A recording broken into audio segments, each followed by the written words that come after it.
그리고 중요한 게 이제 채비지 문제입니다. 이제 토지를 이게 환지 사업이잖아요, 여기가. 네. 그러니까 이제 땅을 토지주들한테 이제 환원해서 이제 주고 그 남은 땅들을 채비지로 이제 모아둬서 이제 그거를 팔아서 그 재원을 마련하는데 쓰게 되잖아요. 그러니까 남는 토지다 이렇게 토지구역 정리하고 남는 토지다 이렇게 보면 되나요? 남는 토지라는 말보다는 어떤 구획을 뭐 이렇게 좀 일부 정해서 사실 그것들로 그러니까 어쨌든 공사비 그 네. 사업을 진행하는데 필요한 비용을 조달하기 위해서 그렇죠. 그 이제 마련한 이제 토지들이다. 그렇군요. 저 토지 소유주들이 이제 조금씩 자기 토지 지분들을 모아서 그래서 이제 일정한 구역을 이제 채비지로 지정하고 이 채비지를 이제 매각을 해서 거기서 생긴 돈으로 이제 공사 사업을 진행을 하는 거죠. 네. 그러니까 됐습니다. 사업에 충당하기 위한 땅 이렇게 하면 되겠죠. 채비지 좀 어려운 표현인데 네. 이제 알 것 같네요. 근데 이 환지 계획의 기준이나 내용 뭐 당연히 채비지도 포함이 되겠죠. 이런 것들은 전 조합원들한테 알리고 공람을 하게 되어 있거든요. 근데 결과적으로 여기가 2022년 3월 달에 조건부 승인이 난 이후에 이제 어떤 일이 발생했냐면 여기 채비지가 정해졌는데 이거를 제대로 총회에서 채비지를 공개도 하지 않고 열람도 하지 않았다라는 어떤 그런 조합원들의 원성이 막 나온 거예요. 그래서 이분들이 막 시위도 하고 그랬어요. 그리고 아무런 제대로 조치도 하지 않았다. 그래서 이제 경남 MBC에서도 보도를 했었고 중요한 거는 채비지가 지가가 높은 지역에 집중이 돼 있었던 겁니다. 그러니까 그 대부분 상업용지 쪽에 면적도 훨씬 넓고 금액으로도 거의 뭐 단독주택이 한 10배 정도의 어떤 지가인 어떤 그런 어떤 알짜배기 땅에다가 네, 이제 채비지를 집중 배치해 놓은 거죠. 그러면 사실은 공사비 마련하려면 저런 머리를 굴리겠네요. 그러니까 그렇죠. 결국은 저 채비지는 이제 삼부토건이나 아니면 삼부토건과 특수한 관계사가 저걸 사실상 이제 가져가려고 그랬을 거예요. 네. 저게 이제 알짜 땅이니까 삼부토건이 저게 이제 토지가 이제 정리가 끝나고 나면은 저 알짜 땅에다가 이제 또 아파트를 또 짓고 이러면 또 굉장히 수익이 많이 나잖아요. 사업자를 위한 땅으로 삼부토건을 겨냥한 채비지 구역 지정으로 이제 의심이 되죠. 네. 그렇죠. 자, 여기에 대해서는 지금 시에서 좀 어떤 얘기를 하고 있는지 한번 들어보시죠. 근데 역시나 이거 다 조합이 알아서 하는 거니까 우리는 책임이 없다 이런 식으로 나오고 있는데요. 한번 들어보시죠. 그 삼부토건이랑 일본산업개발로 그 이제 정한 그 조합장님이 사실상 뭐 배임 수재로 좀 기소도 됐었고 재판도 하셨었잖아요. 얘기는 들었습니다. 그렇게 정한 거였는데 주민들이나 조합원들한테 그렇게 또 이득이 가지 않은 방식으로 자꾸 정해졌다라고 해서 이제 비디오 측에서 문제 제기하는 거잖아요. 시에서는 좀 어떤 역할을 해주실 수 있는 건지 그게 좀 궁금해서요. 그거는 조합 내부적인 문제이기 때문에 조합에서 알아서 해야 되는 역할이라고 저는 그렇게 그리고 봅니다. 시에서는 전혀 상관하실 수가 없나요? 거기에 대해서는 관여를 할 수 있는 부분이 없다고 봅니다. 그 채비지 담보 받아서 대출받고 뭐 이런 방식으로 하는 것도 전혀. 그거는 저희가 봤을 때 그거는 통상적으로 해가지고 진행되는 방식이고요. 그게 하고 특이한 방식이 아니고 채비지하고 이제 담보자는 하지 말라는 자체가 어찌 보면 특수한 케이스였고 서로 마찰이 많다 보니까 이제 자기들 총회를 거쳐와가지고 이 부분에 하고 자기들도 담보에 대한 하고 위험을 알고 있기 때문에 우리 재산 우리 가겠다. 그 내곡지구 개발 사업이 되게 오랫동안 좀 수거 사업이기도 했었고 되게 중요한 사업으로 알고 있는데 어찌 보면 그리 할 수 있는 부분인데 그다음에 간섭이 되는 부분이거든요. 제가 지금 계속 거듭 여쭤보는 건 뭐냐면 계속 조합이 알아서 하는 거라고 말씀하시잖아요. 그럼 시의 역할은 뭐예요? 아까 말씀드렸다시피 그런 부분에 있는 부분이 해가지고 변경적인 요건이 되는 부분인지 그에 대한 적정성을 검토하고 시행사라든지 개발대행사 같은 거 지정할 때 조합이 그냥 하면 되는 거예요? 시행대행사 부분에 대해서 저희가 관여할 부분이 없습니다. 시공사는요? 시공사는 해가지고 이제 뭐 유권에서 좀 다른데 지침상에서 도시가목 지침상에서 이제 공개 경쟁을 입찰로 한다 원칙으로 되어 있는 문제가 되어 있는 부분이 있거든요.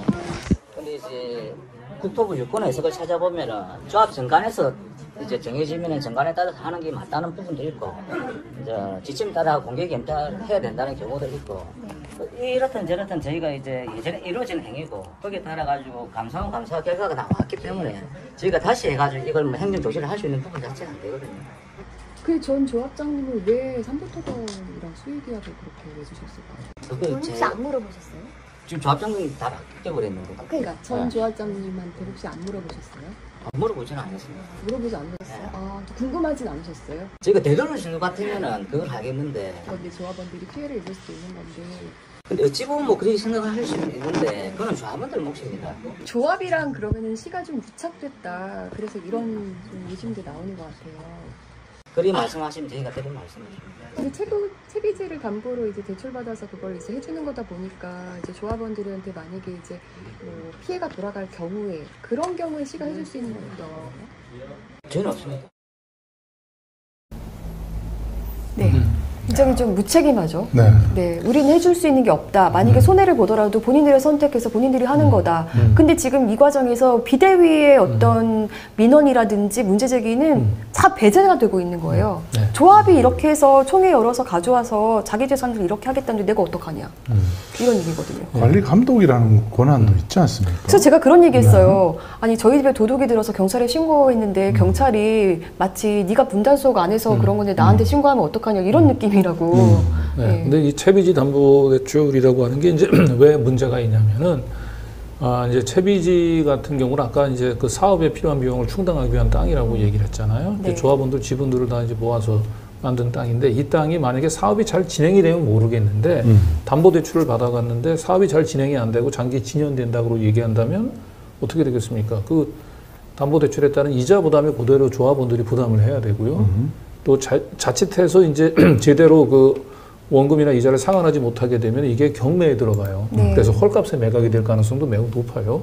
그런데 지금 채비지 땅을 굉장히 노른자 땅만 지금 또 만들어 놨단 말이에요. 그럼 보통 저런 경우에는 이제 선수들은 고의로 사실상 부도를 내다시피 해가지고 그 저 땅이 강제로 경매에 붙여지게 되고 그러면 원래 땅 시가의 뭐 한 3분의 1이든 뭐 굉장히 싼 가격에 삼부토건과 특수한 관계가 있는 법인에서 저걸 사가는 거죠. 그러면은 그 법인 입장에서는 저 사업을 실행하는데 굉장히 알짜배기 땅을 아주 싼 값에 확보할 수 있는 거고. 그러니까 사실은 그래서 채비지 같은 경우는 저렇게 담보대출하기보다는 시공사들을 입찰에 붙이는 거예요. 그래 놓고 시공사들별로 너 이 저 채비지 니네 돈으로 사라 이거예요. 그래서 가격 경쟁 같은 걸 붙여서 가장 높은 가격의 채비지를 그 시공사에서 사가면은 그 시공사 입장에서는 자기네가 땅을 샀기 때문에 이제 뭐 부도를 낼 수도 없고 또 공사 이 저 사업의 성공을 위해서 계속 자기네가 자연스럽게 힘을 쓸 수밖에 없지 않습니까? 근데 이제 이게 아니고 그냥 삼부토건의 수의 계약으로 준 거예요. 네. 그리고 저 채비지 담보대출을 받아가지고 삼부토건에 줘야 될 지금 돈이 없으니까 저 담보대출 받아서 계약금을 그쵸. 주려고 하는 거거든요. 일단 삼부토건에 계약금을 주게 되면 일단 삼부토건의 지위는 안정화되는 거죠. 예, 이렇게. 그러니까 지금 저렇게 할 수밖에 없는 이유가 그 시행대행사는 대부분 돈이 없습니다. 여기도 마찬가지예요. 돈이 그러니까. 없고 사실상 삼부토건도 굉장히 이때 2020년부터 계속 부실로 네, 지금 문제가 되고 있잖아요. 네. 지금 거의 오늘도 제가 가봤지만 이제는 막 거의 직원들한테 이제 돈도 못 줘가지고 월급도 못 줘서 이제 문제가 되고 있는데 그런 상황이다 보니까 계속 토지주들에게 뭐 이렇게 토지주들한테 뭔가 어떤 이런 것들을 요구하게 되는 거죠. 자, 그런데 사실상 지금 보시면은 시에서는 조합이 알아서 하는 거고 우리가 할 수 있는 건 없고 다 제대로 조합총회 거쳐서 제대로 온 거라고 얘기하잖아요. 근데 이 올해 4월 달에 나온 그 창원 MBC 경남 MBC에서 보도될 때만 하더라도 시에서도 인정을 했어요. 당시에 총회 자료 총회 조합에서 자료를 미공개해서 제대로 주지도 않았다, 보여주지 않았다라고 본인들도 인정을 했었어요. 그랬는데 이제는 더 나아가서 문제 없다라고 계속 이렇게 얘기하고 있는 겁니다. 네. 그러니까 채비지 어느 구역을 채비지로 할지 부분들을 아예 조합원들한테 공개도 하지 않았다는 거잖아요. 네. 그런 식으로 채비지를 지정할 수는 없는 거죠. 이 그렇죠. 자체가 굉장히 불법적인 좀 절차로